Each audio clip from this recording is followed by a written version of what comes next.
Hello everyone, welcome to Saroj Mishra YouTube channel में। YouTube channel पर आप सभी का बहुत बहुत स्वागत है। असिस्टेंट प्रोफेसर रिक्रूटमेंट एडवर्टीजमेंट नया विज्ञापन जारी हुआ है। परमानेंट पोस्ट है, गवर्नमेंट कॉलेज से, डिग्री कॉलेज से नोटिफिकेशन रिलीज हुई है। 80,000 स्टार्टिंग सैलरी रहेगी पर मंथ और no application fee. Female candidate, ST, SC and PWD candidates जो free of cost without any application fee apply कर सकेंगे। ऑल ओवर इंडिया से कैंडिडेट जो इंटरेस्टेड है, एलिजिबल है, यहाँ पर एप्लीकेशन कर सकते हैं। बाकी डिटेल्स आगे वीडियो में हम चेक करेंगे। तो सबसे पहले जो वैकेंसीज है कैटेगरी वाइज भी दी हुई है, टोटल वैकेंसीज दी हुई है। इसको थोड़ा सा समझेंगे हम, कैटेगरी वाइज क्या है, इसमें थोड़ा सा अलग है। सब्जेक्ट्स तो हम देखेंगे, यहाँ पर आपको देखना होगा SC category, ST category, OBC, EWS, UR मतलब जनरल कैटेगरी, PWD, यहाँ तक तो ठीक है। अब जैसे फॉर एग्जांपल एक पहला लेते हैं बॉटनी। बॉटनी में जैसे UR में 0 है, तो मतलब सभी जनरल कैटेगरी के कैंडिडेट आवेदन नहीं कर सकेंगे।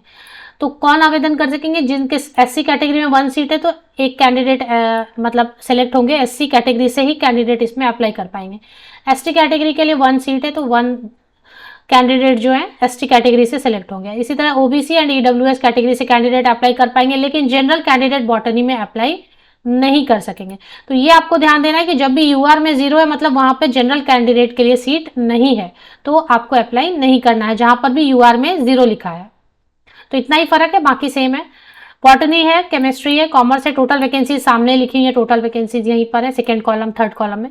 कंप्यूटर साइंस है, economics, English, geography, Hindi, mathematics, microbiology, physics, और इसके अलावा ज़्यादा वैकेंसीज नहीं है, लेकिन ठीक है, अपने लिए तो एक सीट ही काफ़ी होती है।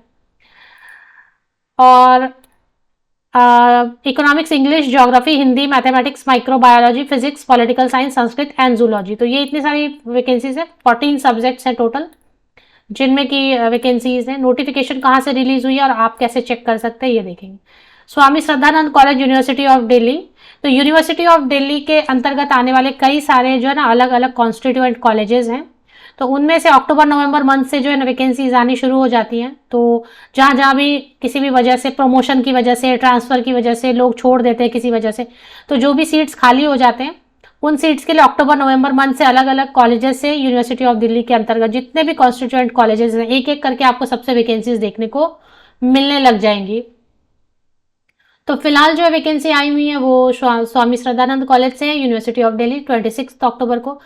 जैसा आपको भी पता होगा या आप पहली बार एप्लीकेशन करेंगे तो दिल्ली यूनिवर्सिटी के अंतर्गत जो भी एप्लीकेशन होती है वो इस लिंक पे जाना पड़ता है, colrec.edu.ac.in पर जाना पड़ता है और इससे एप्लीकेशन करनी होती है, ऑनलाइन एप्लीकेशन।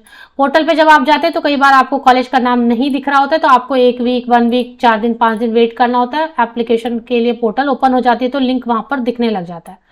एकेडमिक पे लेवल 7, पे लेवल 10, 7 CPC के हिसाब से सैलरी 80,000। मेट्रो सिटी है तो वहाँ पे 80,000 से भी ज़्यादा, 85, तो क्योंकि एचआरए दिल्ली में ज़्यादा है मेट्रो सिटी होने की वजह से। एलिजिबिलिटी में मिनिमम जो है 55% होना चाहिए आपके पास पोस्ट ग्रेजुएशन में रिलेटेड सब्जेक्ट में। इसके बाद नेट हो, साइंस सब्जेक्ट है तो CSI या नेट, UGC नेट। अभी तो क्या PhD को भी अलाउ कर दिया, जिनके पास PhD वो भी अप्लाई कर सकते हैं। तो ये आपको समझना है। एप्लीकेशन के लिए लास्ट डेट क्या लिखी हुई है वो देख लेते हैं। इन्होंने कहा आपको एम्प्लॉयमेंट न्यूज देखते रहना। एम्प्लॉयमेंट न्यूज में जब पब्लिश हो जाता है तो उसके 15 दिन के अंदर अंदर, ये 26 अक्टूबर से ही आप समझ लें ना, 15 दिन के अंदर अंदर पोर्टल पे जब तक दिखेगा जल्दी से जल्दी एप्लीकेशन कर लें। अगर आपका सब्जेक्ट है, आप एलिजिबल है, मतलब नेट है तब भी अप्लाई कर सकते हैं। आपका CSI या नेट साइंस सब्जेक्ट के लिए अभी PhD वालों को भी अलाउ कर दिया तो PhD वाले भी अप्लाई कर सकते हैं। फीस की बात करते हैं तो फीस जो है ना, इसमें फी आपकी रहती है, no application fee for SC, ST, PWD and women candidate लिखती है। एंड मेल कैंडिडेट रहेगा जो जनरल कैटेगरी के, OBC एंड EWS कैटेगरी के मेल कैंडिडेट उनके लिए 500 रुपीज फीस रहती है। फीस जो है ना not be refunded, non refundable होती है, किसी भी कंडीशन में वापस आपको लौटाया नहीं जाता है फीस।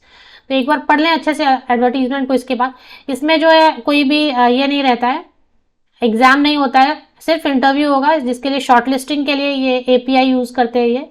तो graduation, post graduation, MPhil, PhD, NET, इन सब के लिए इस तरीके से स्कोर्स रखते हैं। स्कोर्स के बेसिस पे शॉर्ट लिस्टिंग होती है। आपके पास जो क्वालिफिकेशन है, आपके पास जो भी अवार्ड है, आपने अगर रिसर्च पब्लिकेशन वगैरह किया हुआ, इन सब पे जो है स्कोर बनता है और उसी स्कोर पे मेरिट लिस्ट बनता है और तो शॉर्ट लिस्टिंग हो जाती है, इंटरव्यू होता है और इंटरव्यू के बाद फाइनल सिलेक्शन हो जाती है। तो ये है इसका पूरा प्रोसेस, इसमें कोई एग्जाम आपको देना नहीं रहता है। स्वामी श्रद्धानंद कॉलेज के ऑफिशियल वेबसाइट पर आपको आना है। इस थोड़ा सा नीचे स्क्रॉल डाउन करेंगे तो आप देखेंगे अनाउंसमेंट सेक्शन में ही आपको दिखाई देगा, ये देखें यहाँ पे जल्दी जल्दी स्क्रॉल अप हो रहा है, तो यहाँ पे आपको देखने को मिल जाएगा। एडवर्टीजमेंट डाउनलोड कर लें, लिंक मैंने बता दिया कैसे एप्लीकेशन करनी है। लास्ट डेट के लिए आपको एम्प्लॉयमेंट न्यूज चेक करते रहना, या 26 अक्टूबर से 10-12 दिन के अंदर अंदर आप अप्लाई कर लें। ऑफिशियल वेबसाइट के लिंक के लिए आप विकिपीडिया चेक कर सकते हैं, ऑथेंटिक रिलायबल रहता है लिंक। अदरवाइज आप मेरे इसी यूट्यूब वीडियो के डिस्क्रिप्शन बॉक्स को भी नीचे तक स्क्रॉल डाउन करेंगे तो आपको लिंक ऑफिशियल वेबसाइट स्वामी श्रद्धानंद कॉलेज की मिल जाएगी। आप सभी के best wishes, thank you very much.